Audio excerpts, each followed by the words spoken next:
As we've discussed in more than a few Tech on Demand videos and podcasts, the key to successfully producing high-quality crops often starts at the very beginning.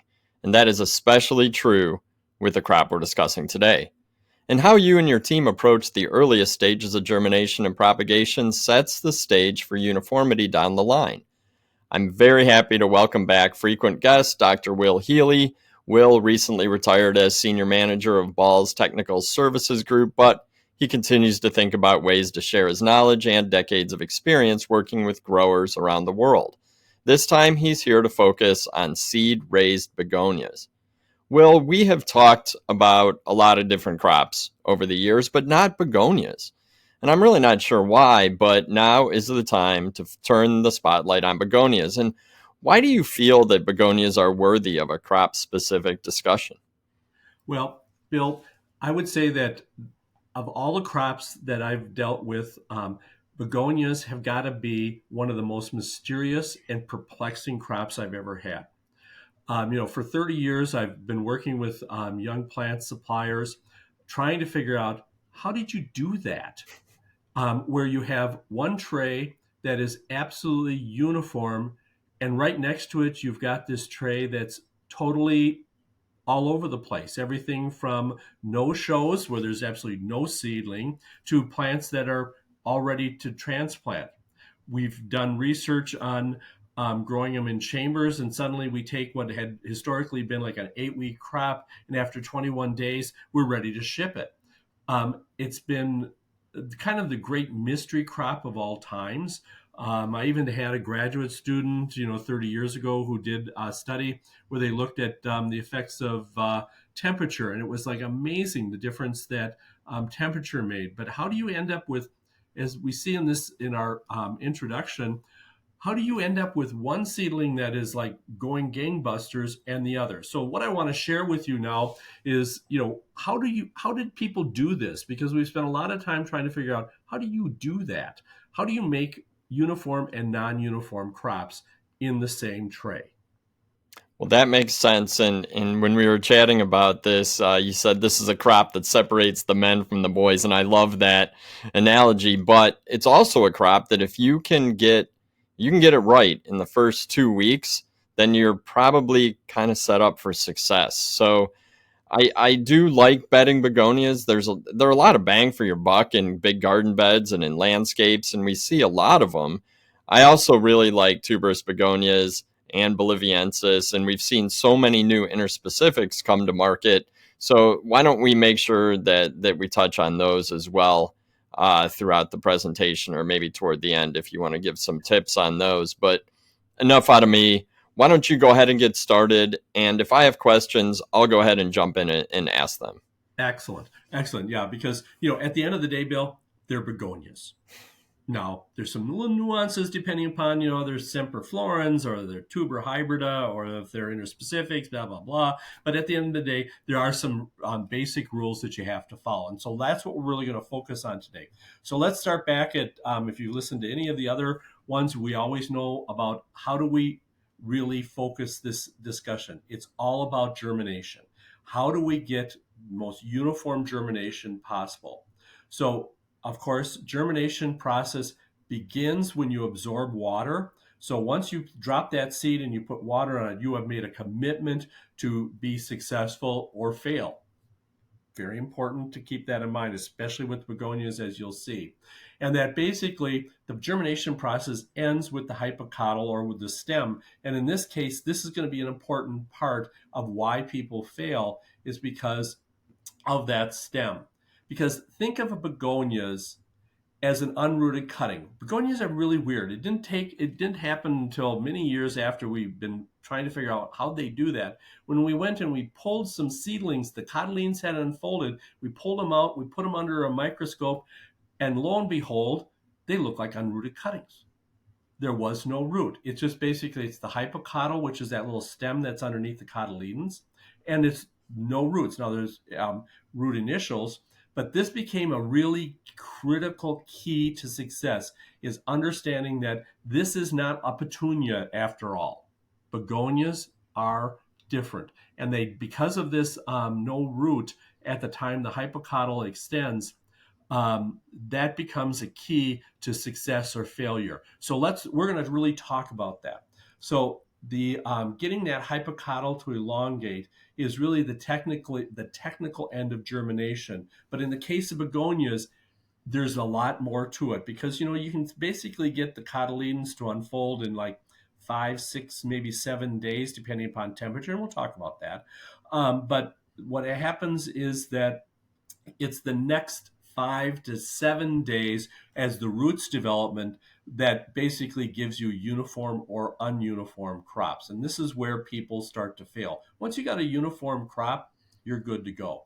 So let's talk about synchronizing. We're trying to synchronize cotyledon unfolding. And this was doesn't really have to do with germination, but it has to do with mechanical parts of what we're doing. And we're going to talk a little bit about how you mechanically screw up begonia germination so that they become asynchronous and they don't all germinate, because there really is not a bad begonia. Begonias have probably the highest germination of any product that we produce in the seedlings business.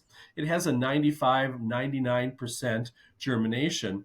So it has a very high germination rate for semperflorens, but yet there's no shows, and if you don't have a seedling that shows up, well, obviously you're not going to have it. If it's showed up late, it's basically going to flower late. It's going to develop late, and if you take a look at all these trays in front of us today, we've tried everything under the sun to make this more uniform, but nothing works like getting it right from the very beginning at the time that you are sowing. So we're going to really talk about that. Something that we really haven't talked about too much about germination in some of our other presentations is that temperature is really critical, because when we take a look at begonias, we have to remember that they're warm-blooded. Begonias, pentas, vinca, canna, these are all warm-blooded products. What do I mean? Well, they're native to, they originated in tropical moist climates of South America, most of the begonias. So they're not used to the cold temperatures of the north where we're producing them. And in fact, what usually happens is that we produce them very early in the winter, December, January, regardless of where you are, and that temperature is cold. Bill, have you ever experienced cold water coming out of your tap? I have, and I can't imagine as a very tender seedling really enjoying that cold weather. Right. And so what happens is you put that 50-degree or even colder water onto that tray, and it drops the temperature for multiple days. Another problem that we have is that even if you have warm water, the long nights with that water evaporating, because remember, you're putting heat in that greenhouse, and that heat is causing the humidity to basically causing evaporation from the tray, and evaporation cools it. It's not uncommon for you to see the soil temperature anywhere between 5-10 degrees cooler than the air temperature that you think you have. And this is a really key part of it. So as soon as that soil temperature where the seed is starts dropping down below 70 degrees, you're in trouble. And that's probably what slows the process down. And those that are growing vigorously, they just get that first true leaf and they're off and running. They don't care what temperature it is. But up to that point where you have that first true leaf, it's really critical that you don't cool that soil down. And we can have a good example of that. This is an example where the air and soil temperature were 70 degrees. And of course, throughout the course of the night, the temperature in and around that seed dropped to probably about 65. Now, what does that really make a difference? I mean, those look okay, but look at what happens when we look at what happens if we use tempered water, where we're basically putting warm water on them. So we're not throwing 50-degree water, but we basically have water that's about 68 to 70 degree Fahrenheit. Notice how much better and faster those seedlings develop. These are very warm-blooded products that really don't like to be cold. They don't like to be chilled, kind of like people. Now, a word of caution.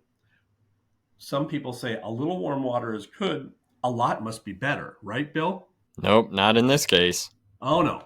What we see is that when you start getting water temperatures above 80 degrees Fahrenheit, you start have potential for causing tip abortion and other problems. We've, of course, learned that the hard way by basically having 90, 100-degree water coming through the system and basically scorching plants and almost killing them.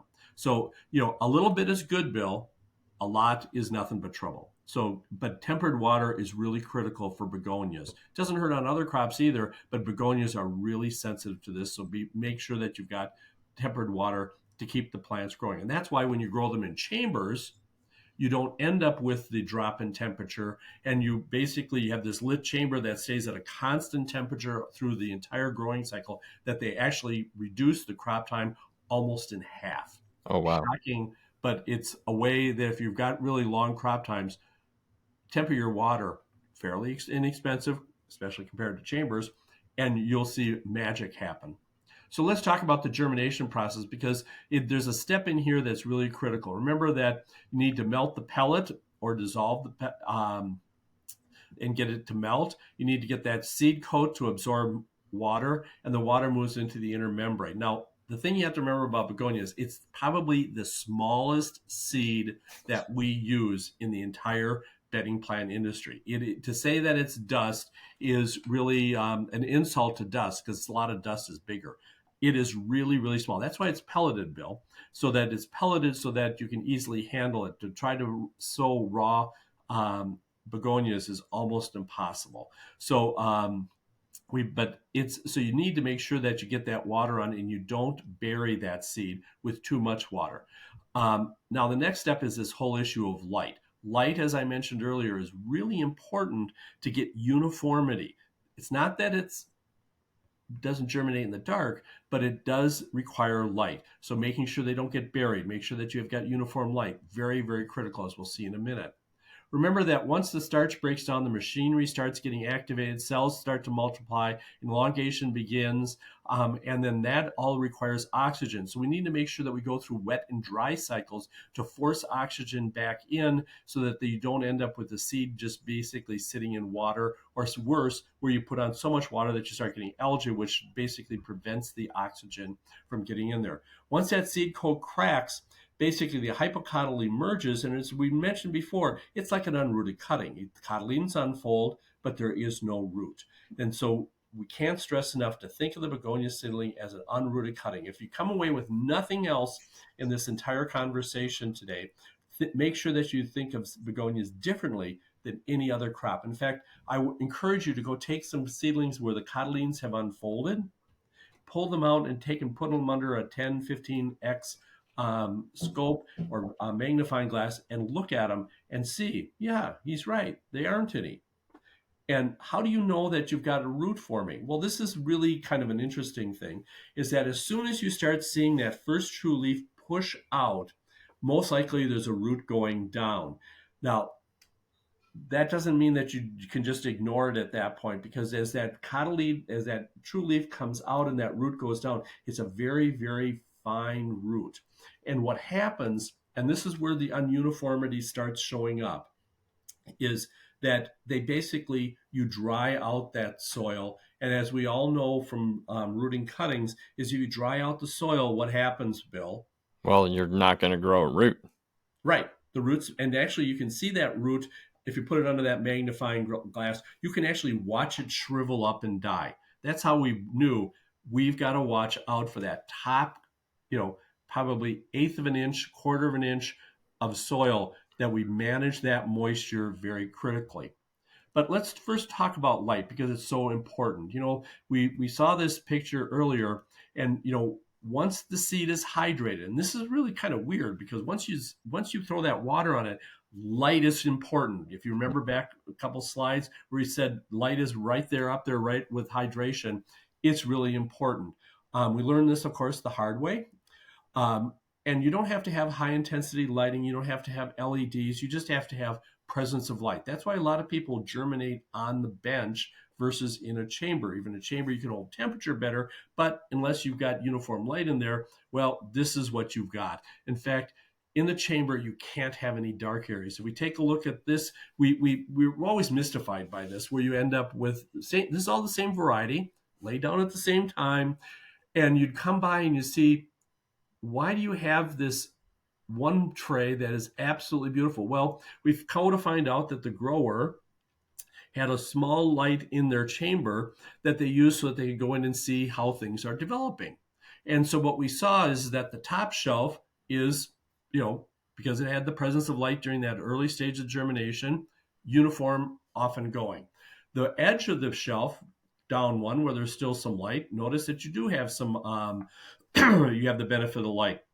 And then, of course, the bottom shelf, they're not bad seedlings. In fact, they're very uniform. Notice they're pretty uniform in that tray, but they're very much delayed. So it's very important to have light. Now, how many hours? As you'll learn later on, 14, 16 hours or even night interruption is what's critical. But light, you've got to have light to get uniform, speedy germination. And to test this out, we actually did a small trial where we basically had trays where we had light on the edge versus dark, and then we had the bottom shelf, and you can see it very clearly. So this really cemented in my mind, light is important.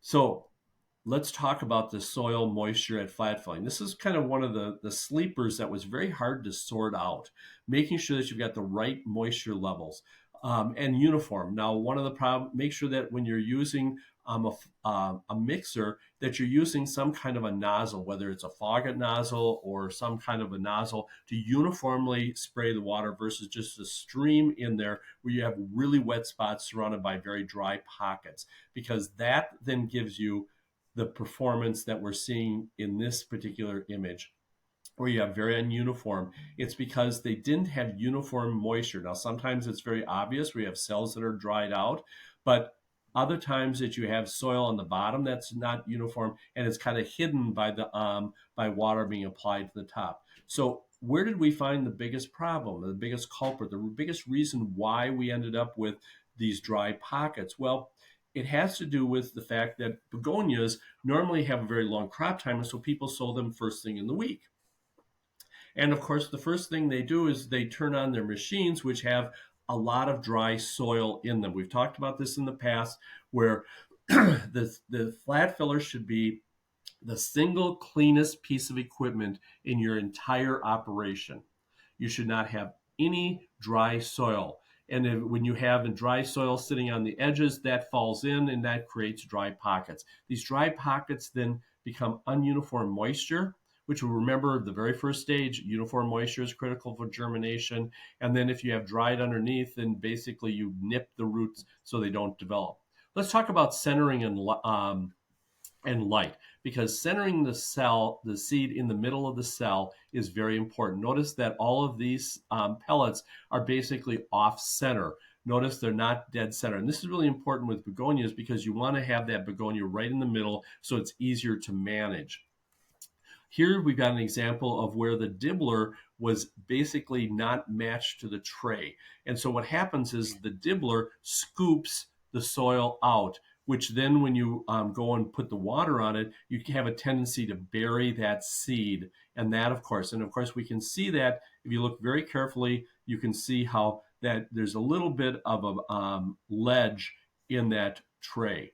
So it's very important when we're starting to look at are we burying that seed or not, that we basically look to see, do we have the drum, the dibbler, and the tray is a match set. You don't go and have change the tray, because that's going to change where the dibble is. So look really carefully. Make sure that that dibbler is actually putting a nice dibble in the middle of that tray, and that you're dropping that seed with the seeder in the middle, so you don't end up with the challenge of burying the seed. And this is one of those just really subtle little pieces that we find that gives you this weird pattern. In fact, you can actually see patterns in the tray where the seed has been buried. Let's talk about the water tunnel, because this is truly where the magic begins. you can't have too much. Some people say, well, we're going to put on a lot of water, make sure we're adequately wet. Well, one of the problems that you run into with a water tunnel is that you can very easily bury the seed. As you can see here, this particular water tunnel had a lot of water in certain areas. And basically, there's not bad seed there, they're just buried. And so until you actually wash the soil off that pellet so that it gets light, it of course doesn't germinate. So this is where having that seed exposed to the light, not buried, is really important so that you end up with a uniform germination. Notice that we really focus on nozzle number one is basically enough water to glue that seed down. And then the remaining nozzles are used to get the right amount of moisture so that you are actually putting on your target moistures. And with begonias, I would definitely make sure that you end up with the right moisture before you sow. So weigh trays that have been filled so that you know that you've got enough soil, you've got enough moisture in that tray, and that it's ready to go, so that then when it goes through the water tunnel, that it will have the right amount of moisture coming out of the tunnel, and that you're recording this, because this is one of the problems that you see is that 20, 30 days after you sow them, you now see problems on uniformity and all kinds of issues. And you kind of go like, what happened? Well, with most crops, there's short enough crop time that you can kind of trace back. But with begonias, what we found, until we started recording the moisture levels at the time of sowing, did we finally realize, that is a problem. And we fixed the moisture level at the time of sowing, and suddenly we end up with uniform trays. So you need that data to basically go back and check, why did that happen? Keeping good records is critical. Now, you don't have to weigh every tray.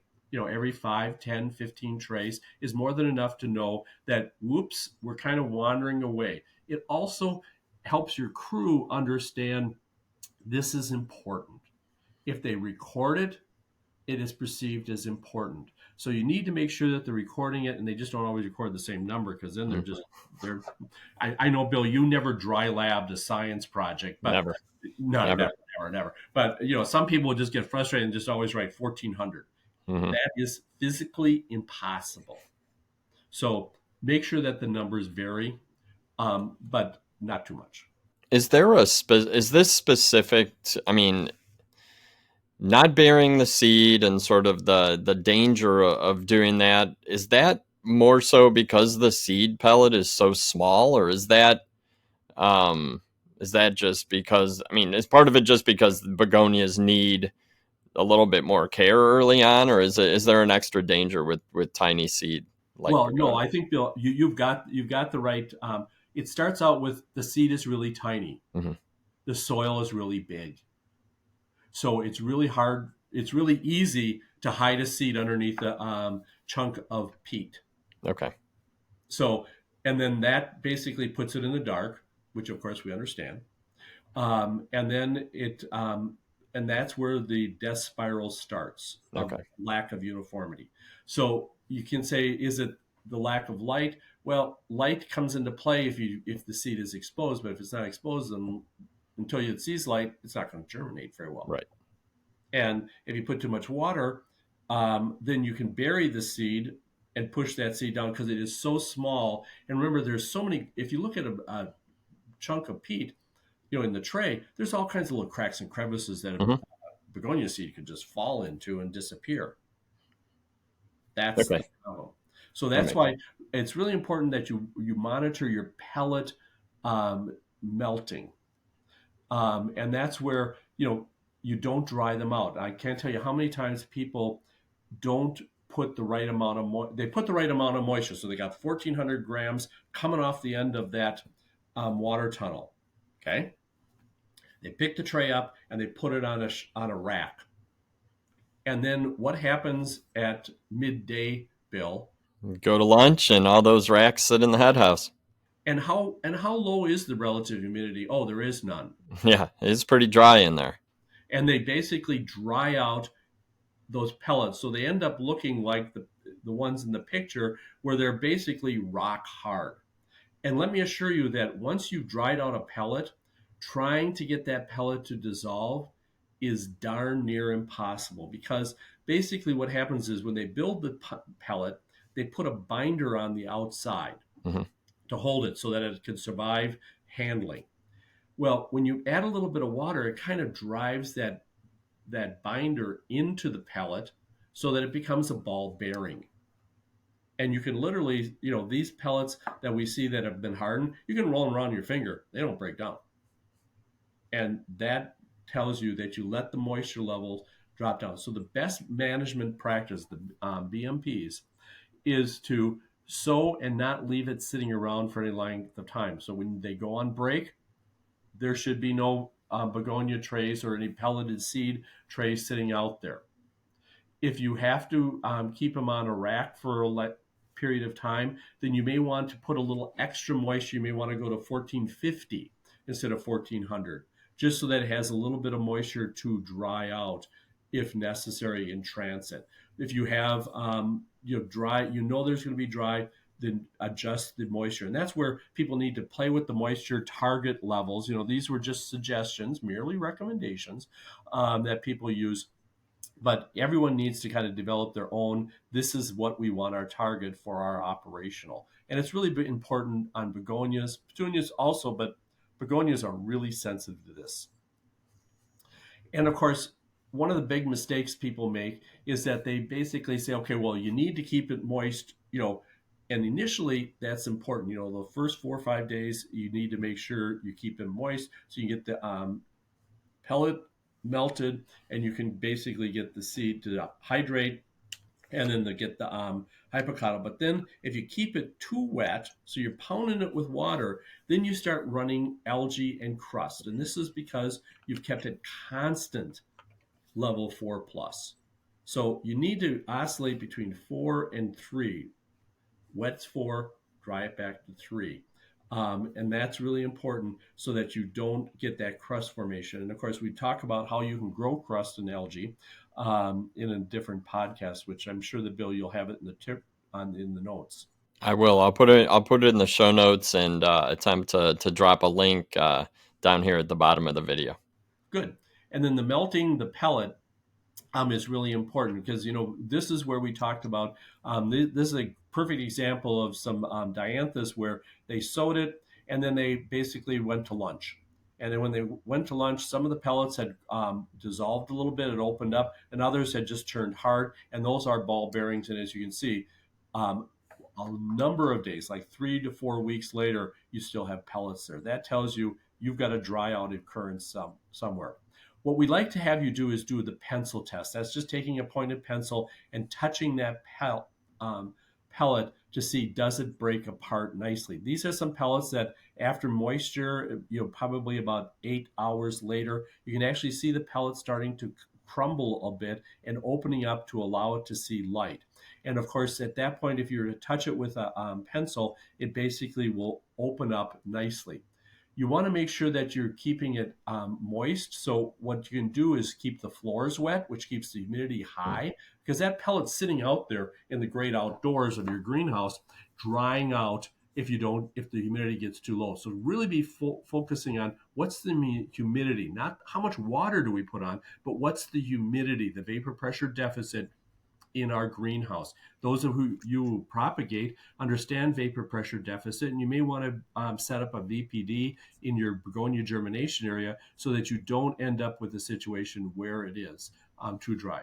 Fog is another benefit, as long as you don't keep it too wet. Notice that these pellets are really nicely starting to crack apart, but be aware of it.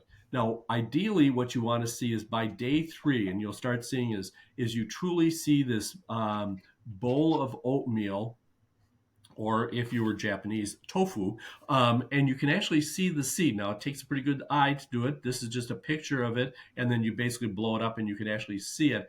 That tells you you are in good shape. Those are begonias, by the way. So you can see how a begonia could easily fall into a crack and crevice and be hidden. And that's one of the benefit of having that pellet powder melting, is it creates like a little pedestal for that seed to be exposed to light, to keep it moist, and that pellet powder is wet, so it keeps it moist. And that can't be said enough.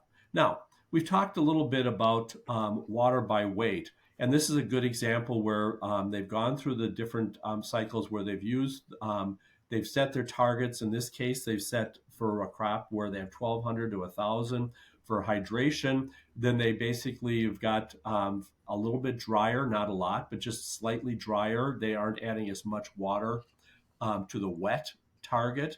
They're keeping it a little, keeping the wet target a little bit tighter.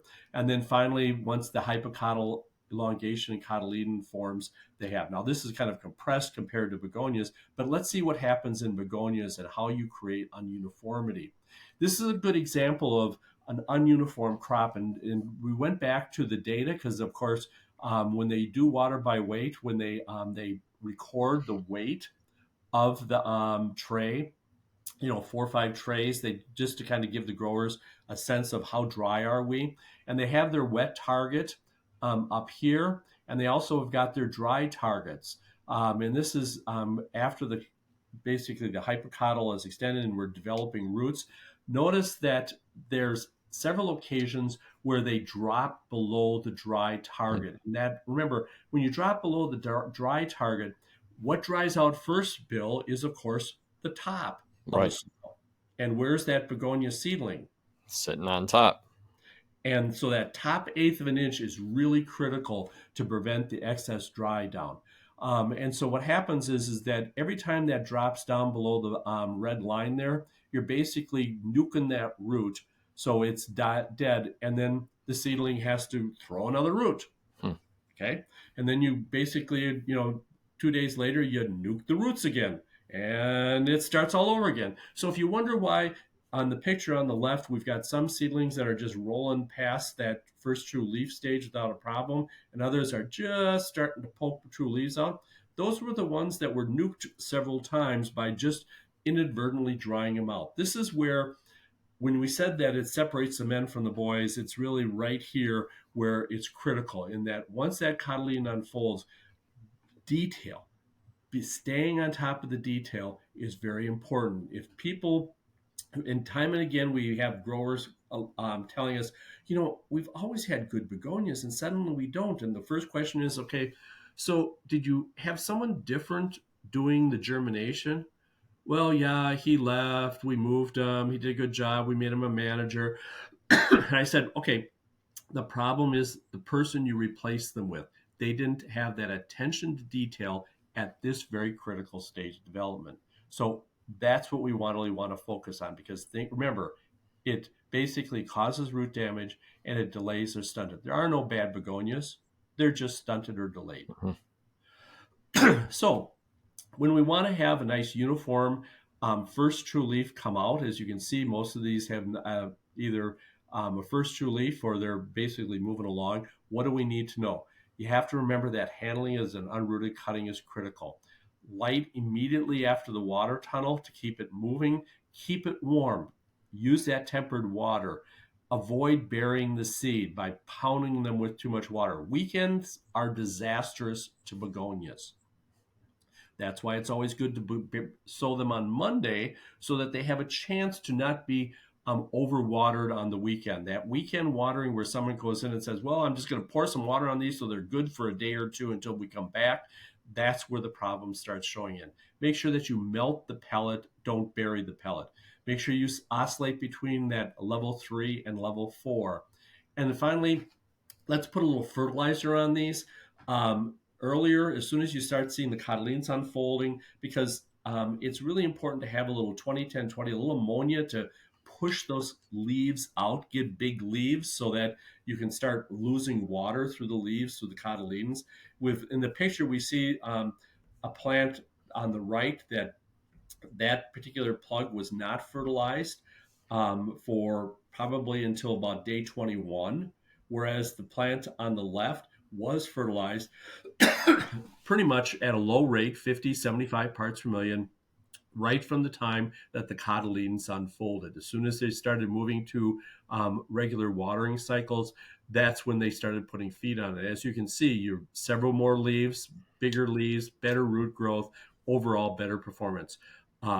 because begonias have such a long crop time, you tend to leach all the soil, all the fertilizer out of that soil. So you really don't have a charge. So the plants just basically, they don't starve to death. They just don't grow very well. So does that give us a good start, Bill, on how do we achieve uniform? Because once you got that first true leaf out, Bill, we can make you the grower and you can finish them off. How's that? I don't know. You always say that, Will, and that's a really scary thought. But it does make a lot of sense. And the points that you make are um, they're the kind of points that you can use to train new growers and to really go over every season with your production team, just so that everybody's on the same page. Exactly. And keeping them reminding that even on the weekends, this is important, because otherwise the weekends you're going to screw it up every time, because that was another one of the sleepers. We couldn't figure out, okay, the germination's good. Why are they uneven? Until we finally one weekend paid attention to what was going on. It was like, oh, well, that explains it. And it was like every other weekend or every third weekend. And how often do people work on the weekend? Well, every second or third weekend. Right. You're rotating the crew. And so we found out who the guilty person is, and we trained them. We didn't take them out to the back fence and shoot them, because we still need them. So Right. we don't want to chastise them. We don't want to make them feel bad. We just want to train them to do the job correctly. So this is where it's very important to have that training. Have the logs of when, at what point did they water? What was the weight at the time of the watering decision? Both for, and how much did they apply? Not just how dry did it get, but how wet did they make it? Because both of those points are very critical in the success of begonias. No, that's good. Do you wanna touch on some of the other types of seed raised begonias before we wrap up? Yeah, let's talk about the other begonia species, because there's basically three big groups that are quite prevalent. There's the interspecific. These are the begonia, the megawatts, the top hats. They're basically different species to give you this big, bulky, beautiful plant material. They are in their heart a semperflorens. So if you treat them like a semperflorens, they're going to perform. Now, the germination is not as good as a straight semperflorens, so you may have to be really sensitive to the light and moisture issue. But if you get a good seed that's fresh, it performs like it. The tuber Do hybrid. dragon wings and baby wings fit into this Yes, category? yeah, they Okay, do fit in there that's what I thought. also. Good point. The tuberous begonias are, and they form tubers, and how you prevent them from forming tubers is you grow them under long days. Hmm. And you have to do this from germination, so you can tell whether a begonia is going to be a problem, because if they form a tuber, they don't flower and branch uniformly. Right. So they're very poor performing. So you really want to get that long days on them, and skipping 1 or 2 days might not be a problem, but skipping 5, 6 days is going to be a problem. So long days from the time you sold them until the days actually start getting long. Night interruption can be okay. Doesn't have to be high pressure sodium or LED lights. Either one of them is good, but you do have to have long days. They're also warmer blooded, so that you absolutely can't drop that temperature below 77, especially for germination, because germination just gets too slowed down. The Boliviensis is kind of the new kid on the block. And these are like the Bossa Nova, the Santa Cruz, Santa Barbara, etc., that whole series. They also require long days because they will form tubers. And they also have a little bit warmer than semperflorens conditions, but if they will tolerate, you can grow them side by side with semperflorens, but they probably, if you're growing a number of different begonias, grow the Boliviensis with the tuber hybrida, the tuberous begonias, for better success. So that kind of gives us the information that we need. Does that kind of wrap up what we need, Bill?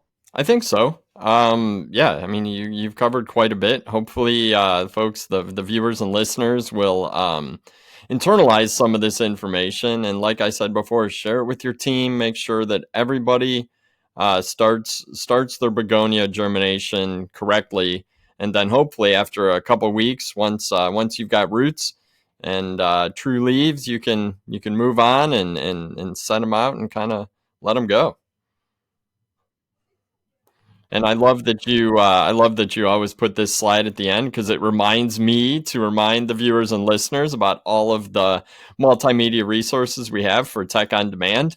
I do a weekly newsletter where I share a lot of information. It tends to be very timely, so I talk about what's happening that week. So if you're listening to this or viewing this in real time, it is freezing cold out. So I'm talking about receiving cuttings when it's cold out, and not when it's warm out. So the newsletter tends to be very timely. We have more than 150 videos on Ball Seed's YouTube channel covering a range of topics from beginner level new grower information all the way to most advanced how to set your VPD controls up.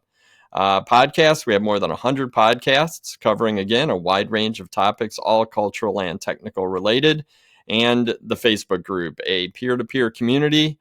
You can search that on Facebook by searching Greenhouse Tech Team and answer a couple simple questions, and I'll let you right in. It is a closed Facebook group for professionals in our industry only. Will, thank you so much. I appreciate your time, and I'm sure we'll be doing this again with some more crops, don't you think? Oh, yeah, absolutely. Good. And we actually have a few queued up, so when we get around to recording them, we will be sure to share them with all of you. I am Bill Calkins with Tech on Demand, reminding you to subscribe to the Ball Seed YouTube channel for all these videos. Subscribe to the podcast so that you never miss an episode. We're on all the major apps. And above all else, have a great season and take care out there.